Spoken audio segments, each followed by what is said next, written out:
देखिए next question हमसे पूछ रहा है क्वेश्चन नंबर 14 कि what is the principle of working of a transformer, right any one reason for energy loss in transformer. देखिए इसे हम शुरू करते हैं।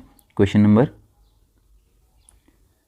नंबर 14 का ये आंसर है, transformer working principle of transformer, working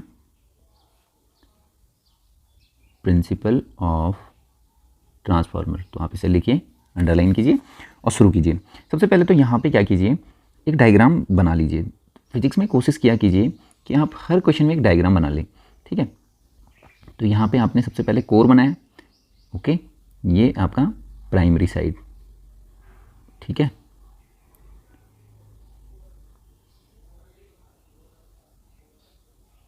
तो ये आपका प्राइमरी साइड हो गया, ठीक है। और यहाँ पे नंबर ऑफ टर्न्स को N1 बोलो, ठीक है।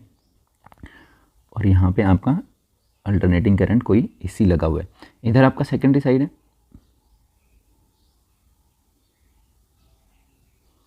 तो ये आपका सेकेंडरी साइड है और यहाँ पे आपका कोई लोड लगा है, दैट इज़ RL, ओके। और जो नंबर ऑफ टर्न्स हैं इधर N2, कहीं पे ये इसे NS भी लिख रहा होगा यानी कि सेकेंडरी में, और यहाँ पे NP लिख रहा होगा, तो उससे कोई दिक्कत नहीं है, तो आप इसे ध्यान रखिए।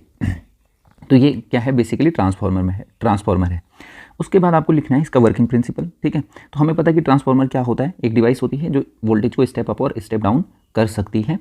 आपको मेनली जो पूछा गया है सिर्फ वही लिखना है, तो आप लिखिए यहाँ पे ब्लू पेन यूज़ कर लीजिए, ठीक है। इट इज़ बेस्ड ऑन आ, किस पे काम करता है, mutual inductance, okay,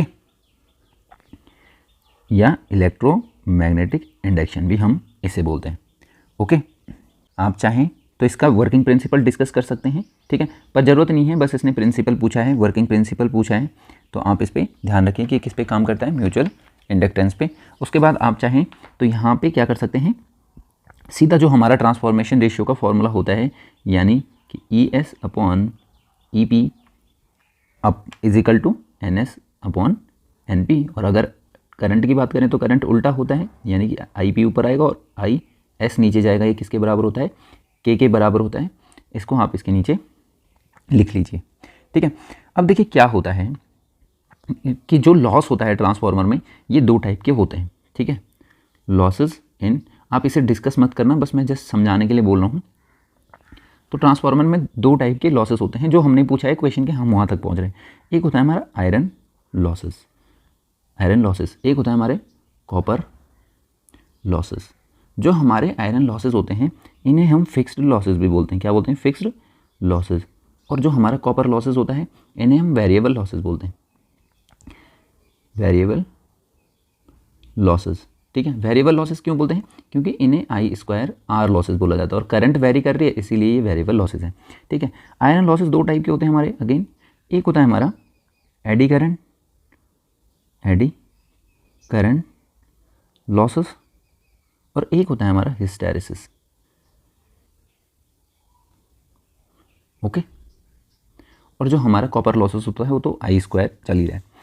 eddy current losses हमने अभी डिस्कस किया हुआ है रिसेंट क्वेश्चन में, कि जो एडी करंट लॉसेस होते हैं वो किसकी वजह से होते हैं, बल्क पीस ऑफ मटेरियल की वजह से, ठीक है, बल्क पीस ऑफ मटेरियल की वजह से। जो हमारा हिस्टैरिसीस लॉस है वो किस वजह से होता है, कि जो हमारा BH कर्व होता है वो हमारा, उसका एरिया ज़्यादा हो जाता है जिसमें, ठीक है।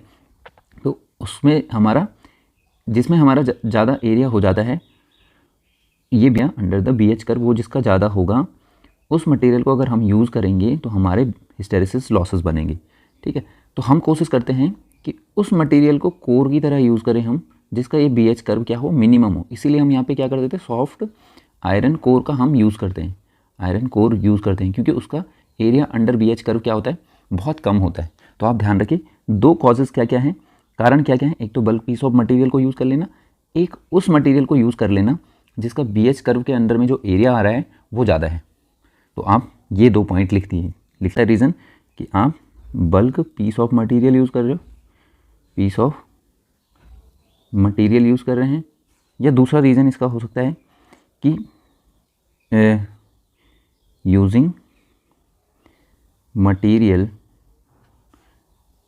Having large area under BH curve. तो आप इसे ध्यान रखिए कि वो वाला मटेरियल यूज़ करेंगे जिसका मिनिमम एरिया हो इस BH कर्व में, और वो कौन होता है? Soft iron core. तो इसीलिए सॉफ्ट आयरन कोर को यूज़ किया जाता है ट्रांसफार्मर की कोर मेकिंग में। Okay, thank you.